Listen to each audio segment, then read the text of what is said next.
Welcome to the Pub Date Podcast, the show where two book broads discuss what should happen before, during, and after your book publication date. Brought to you by Broad Book Group, with your hosts Vanessa Campos and Jen Dorsey.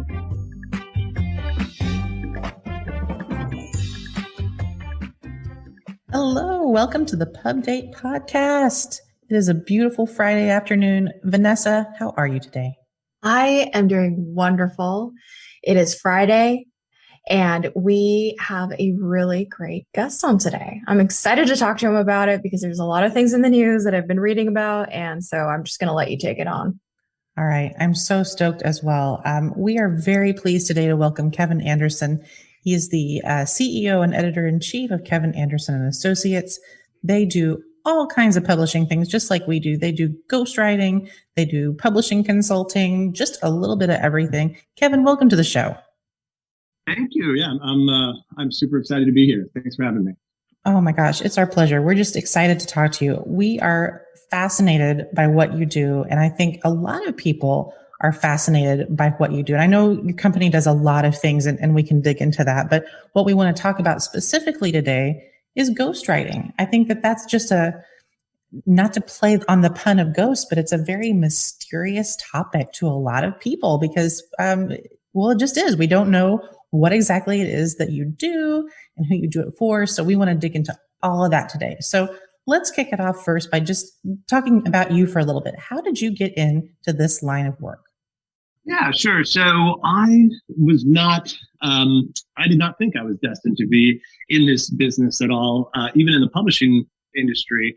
I was on an academic track. I was doing my graduate studies at Harvard in postmodern literary theory and criticism. And I thought I was going to be a professor, like a philosophy or English professor. And, I started a little tutoring business while I was in grad school. And it took off. And originally we were just kind of focused on editing and more on the scholarly side and formatting. And then, I hired all my fellow students, a bunch of, Harvard PhDs, and we marketed ourselves as such. And, a publisher took notice and said they wanted our help with editing. They were having problems with quality control. So they thought hiring some, Harvard PhDs, English PhDs was a good way to, to up their game on the copy editing side of things. So, so we started doing editing, and it wasn't long before they had a manuscript that needed a lot more than editing. And so we ended up kind of developing it and basically finishing the manuscript for them. And that's kind of how we kind of got into the ghostwriting. And so it wasn't long after that they split the companies up and had the academic company just focus on tutoring and academic editing. And then I went with a much more fun company, which was going to focus just on books and ghostwriting. I love that. I love that you are a fellow recovering academic like I am. I also did that. I thought, hey, being a professor sounds cool and kind of romantic, and I'm going to just go put on my little elbow patches and go be a professor. And then I realized, no, probably I should stay in publishing. So I'm excited to hear that you also had that realization. I don't feel so alone now. So thank you for that. Yeah, no problem. Yeah, it wasn't that hard of a decision. It was either 7 more years of school or maybe 5, and then hack it out in some, small town in the middle of America for, another 5-7 years to get tenure, or go with the hot horse. So it wasn't too hard of a decision in the end, but I'm definitely glad that I chose publishing. Oh, likewise, me too. Well, I'm glad we're both here. Tell me a little bit about what you do now. I mean, that was sort of your origin story. And for those who are listening at home, just FYI, we can't see Kevin right now because he's a ghost. So he's like the voice of God picture here. Tell us a little bit about what exactly it is a ghostwriter does, because I think a lot of people have misconceptions about that. Some people think that they do, all the research and everything, and maybe that's part of it. Is there a fine line between completely taking on a project and working with your subject matter expert or your front-facing author? What does that look like? Is there only one way to do it, or are there lots of different ways? Oh yeah, I mean, there's lots of different ways. And we work with people at all stages. So some people come with almost nothing and almost no content. They just know that they know for whatever reason they want to write a book, and they feel like they've got something to say, but they're really kind of lost in how to bring it all together and bring it to fruition. Others come with a manuscript. They've got an entire book essentially already written, but it's not written well enough to get published. So we essentially have to go in and rewrite it. And in many ways, both of those activities are ghostwriting. The word ghostwriting, really relates to whether that person's getting credit or not, I suppose. And we still kind of use ghostwriting to just refer to any time we're really developing original content. But oftentimes we're doing this with some credit or editorial credit or some kind of acknowledgement. And a lot of times the relationship is really, public and on the surface even. So not always, a lot of times it's also completely anonymous and confidential, whatever the client is comfortable with. But to answer your question, ghostwriting or rewriting, it can be a wide range, and it's really whatever the book and author needs, to get from where they are currently with their book to something that's, actually worthy of publication. That's very interesting to hear, because I think we've worked with maybe 2 or 3 book author projects, Jen and myself, where we knew the ghostwriter, and part of his agreement was that he had to have credit. And I love that about it, because it's like, well, if you're going to do something good, you might as well get credit for it. Are there ever any instances in which, and this may be like, personality wise, that the ghostwriter just doesn't get the credit at all? Or I just feel like that may be like an ego driven thing, but how often is that a conversation? Or does an author have to come into this process already knowing that, this is just kind of like a known thing that they're going to have to share credit, or maybe like not even mention it? I personally feel icky about that, but I would always want to give credit to the people who are helping me. Yeah. So we try to negotiate to get credit for our authors our writers, I should say, in every agreement that we have with a client.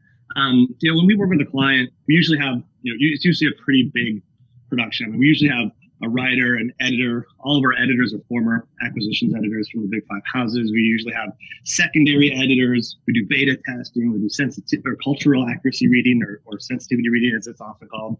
We do a whole production, and often we ask of the author that they at least credit the team for the help, but especially the lead writer, because it is such a involved process. Now, what that credit means, obviously. Well, to be honest, sometimes the writer doesn't want to be, on the cover of the book for whatever reason.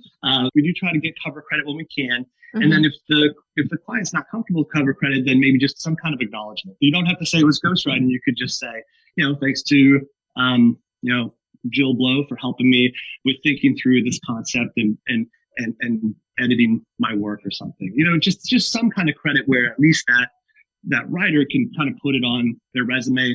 They may not be able to say that they ghost wrote that book or wrote it, but at least, someone that's kind of looking at their list can see that they've worked with some notable titles. Cause it's really tough for a writer. As you can imagine, it doesn't really bring a lot of confidence when your prospective client is looking for some sort of references or some sort of list. Right. And your answer is, oh, well, everything was confidential, so I can't show you anything. You don't get very far with that. Absolutely.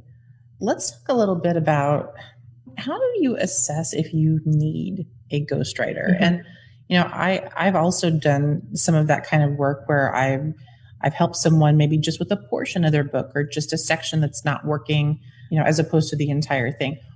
When writers sit down and think to themselves, okay, I've gotten this far, I can't take it any further, or they just don't even want to attempt. Like, how do they discern that? And I guess I'm asking you to kind of put yourself into the writer's or the author's shoes for a minute and think about that. Like, who needs a ghostwriter, and how do you know if you do? Yeah, I think one, litmus test for that is, are you making the progress that you need to toward 3 years and you've got a page written, then, it might be time to hire a ghostwriter. And in general, or maybe if just the quality is just not coming together, the quality of the writing. I mean, because you have so many people, and I know you both know this, they have great ideas, great concepts, but just, writing is not their skill set. And, they need that help to just get what's in their head onto the page in a way that is really going to connect with readers. So, the reasons why, obviously, they may not be a great writer. They got great things to say, but maybe they're just great on stage speaking, but not necessarily in writing. So that could be one reason. Another one, which we get maybe the most common, is just time. A busy CEO or entrepreneur just doesn't have time to dedicate to writing, especially when it's not even their core skill set. I mean, most business owners don't do their own taxes or do their own payroll either. Partly because it takes a lot of time, but also, it's not, they're going to make mistakes and they're not going to do it as efficiently or as effectively as if they hire a professional. So the time factor, we get that a lot. And then also just, if you're going to make fewer mistakes in the whole process if you're working alongside a professional.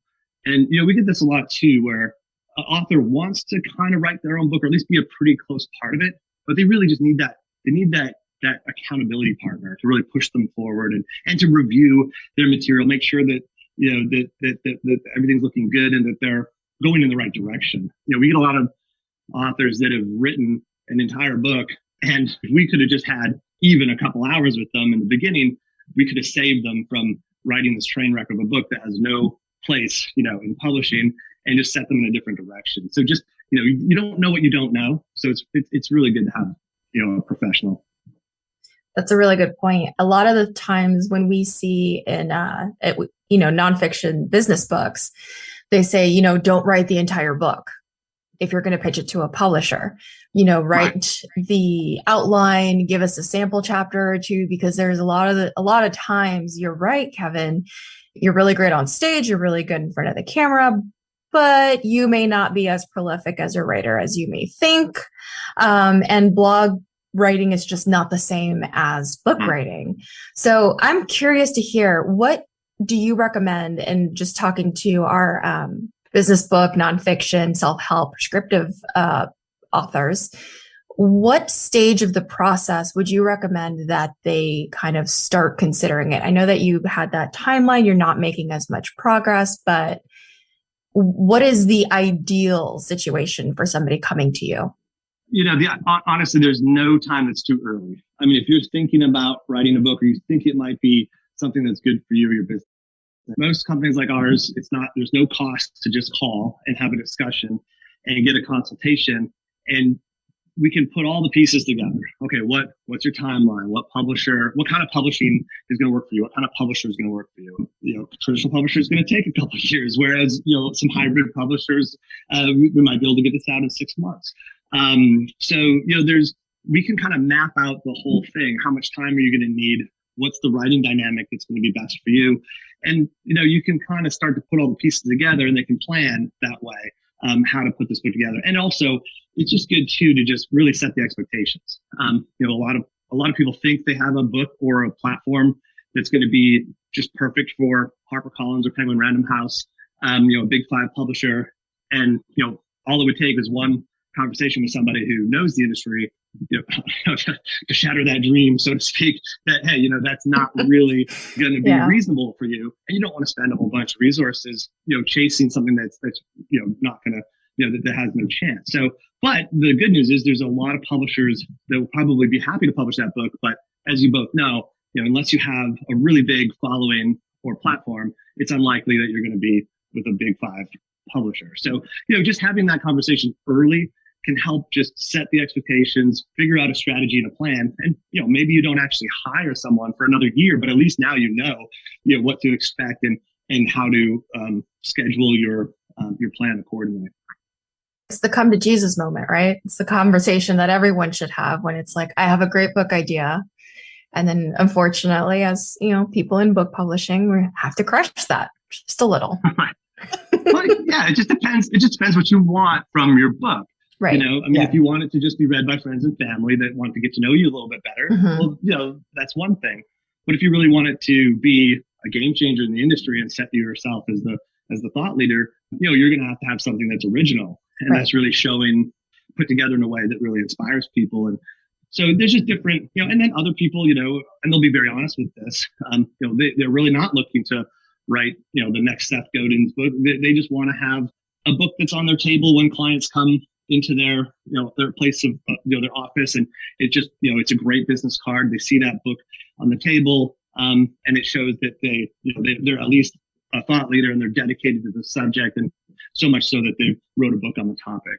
And there's definitely value in that. And you don't have to go to a traditional publisher or have, an original best-selling type of a topic to have a book that'll serve that purpose and serve it well. Absolutely. I think that's really important to keep in mind. And I love that you bring that up. It's all about what your priorities are. And we talk about that a lot on this show and in the office together. Just, what do people want to get out of their book project? Do they want to control their IP? Do they want to take it to that next level? And I think every answer is the right answer depending on who you are. There's no wrong answer. You know what I mean? Yeah, absolutely. And that's why it's also good to have a conversation early because, if you just want a book that's going to be with friends and family, you probably don't want to spend the same kind of resources as if it's a book, from your company that's going to be the face of your company for, years to come. You might want to think through your investment and, it's a write-off after all. So maybe you might want to have something that's got a little bit more sustenance to it. Absolutely. I love that. You told me that you might be willing to share some cool names or maybe a couple of stories with us. I know you've worked with so many big ticket authors and who do kind of take that next step and take it to the next level. Who are some of the clients you've worked with? Yeah, I mean, we've worked with a lot of clients, a lot of corporate clients, like Domino's Pizza and Target, writing corporate stories. We've done a number of fiction, best-selling fiction and YA fiction, like the Five Nights at Freddy's series. But we mostly focus on prescriptive nonfiction, business, personal development. Well, one author in particular, which was a really interesting project, was a self-made billionaire named Tom Golisano. He was the founder of Paychex, the payroll company. Mm-hmm. And it was a really interesting project because he had been working with a writer for some time. And it was just, it was a friend of the family type of a situation. And they'd been working together for a long time. It just wasn't, not only was it not coming together, it was also just turning into very much his life story in great detail. And finally, they just realized that they couldn't keep waiting. They really wanted to make something happen quickly. So they reached out. I think they reached out like in the end of December. And within 2 weeks, there were 4 of us sitting at his place down in Naples, Florida, meeting with him for a whole week. And then our writer stayed there for a couple months and just shadowed him and wrote the book. And, that's an interesting story too, because, we had the whole team there and we were talking about, he has an amazing life story. He literally, he turned $3,000. He was not raised into a wealthy family at all. And he turned $3,000 credit card into this $30 billion market cap business. But everyone was telling him to write a story, to write, to write a book. And he assumed that meant his life story, right? So we were there to write, our job that we were hired to do is to write his life story. But as we were kind of looking at all of this, it just became clear to everybody that what he really needed to do first was come out with his, what everyone wanted to know. How did you turn $3,000 into a $30 billion company, right? That's the story that everybody really wants to hear. And that's where his authority came from, was, in what he did as a business person. So, we started out writing that memoir. Eventually we were able to show him that, look, you're going to have a lot more success if you come out with the business book first, because you've got a target audience that's going to listen to that right away. We know exactly what shelf it's going to go on. We know how to target, the readers here. That company itself works with entrepreneurs, as I'm sure you know. That's their primary client, are small businesses. That's how they competed with, big corporate competitors like ADP. They went after the smaller businesses. In any way, so he had this great targeted group of authors that he could read, or readers that he could reach directly. So we switched gears and we went and we hammered out the business book first, and we got that. That was published through HarperCollins, and it was a Wall Street Journal bestseller and USA bestseller. Did really, really well. A year later, his memoir is coming out as a follow-up, and that's going to be coming out with HarperCollins as well. I think the pub date is is early spring of 2022. But yeah, I mean, that was just one example where, he thought what he wanted to do was going to be to write this memoir. But the fact was, it would have been really hard to sell that memoir to a traditional publisher. And, I'm sure before I said he was the founder of Paychecks, you probably didn't know the name Tom Golisano. Nope. He's worth $4 billion, but most people don't know who he is. And honestly, I mean, for the most part, unless you're famous already and have a big following, it's really hard to break out a memoir, into the traditional space. So just having those professionals on board, he was able to kind of see, okay, that makes more sense. Strategically, let's go with the business book first, get an audience, build an audience, get all the publicity. It's a lot easier to get publicity when a billionaire is coming out with a business book. We were on Bloomberg, we were on Fox and Friends, we were all over the place. And it was way easier to just build his audience. And then that set the stage for what we hope to be a successful publication of his memoir. I love that. 2 for 1. Yes. Okay. One big idea. So I have this hot burning question. Prince Harry is coming out with a memoir. Do you think it's going to be ghostwritten, Kevin?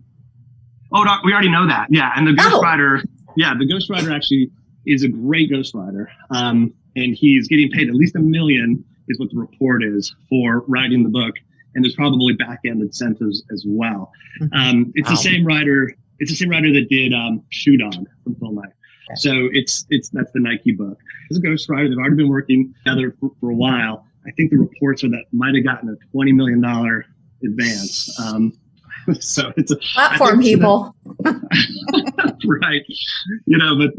But yeah, we'll see. We'll see how that works out. I mean, I know that book will sell, but $20 million is a lot of money. And, a lot of people don't know this, but publishers lose money on 80% of the books that they buy. And it's really those 20% that really make it big that make up for the losses. That is crazy. But that'll be a good book. I'm looking forward to that book. I am too. I heard they signed a four book deal, both him and Meghan. Oh, wow. Yeah. No, that's good for them. Yeah. But again, platform people. That's right. Platform. Absolutely. Well, Kevin, it was so much fun to have you here today. We love talking with you. We can't wait to keep in touch with you and see what all you're up to. And if people want to find out more about the business, where can they go? Yeah. So our website is kawriting.com. So it's KA like Kevin Anderson, and then writing like writing a book. So kawriting.com. And yeah, we'd be happy to hear from anyone who's looking for help. And we're not a publisher. We just help people with developing the content, and then we help guide them to the right publishing strategy. So happy to help. Awesome. Thank you so much. Thanks for being here. And thank you also to our producer, Paul Roberts, our executive producer, Emily Carpenter-Pulskamp of Little Red Communications. And we will see you next time. Have a great week, everybody. We hope that you gained some valuable insights into the world of book publishing. Head over to broadbookgroup.com to learn more about us and all our services. And be sure to check out all our social media at Broad Book Group. Until then, keep publishing.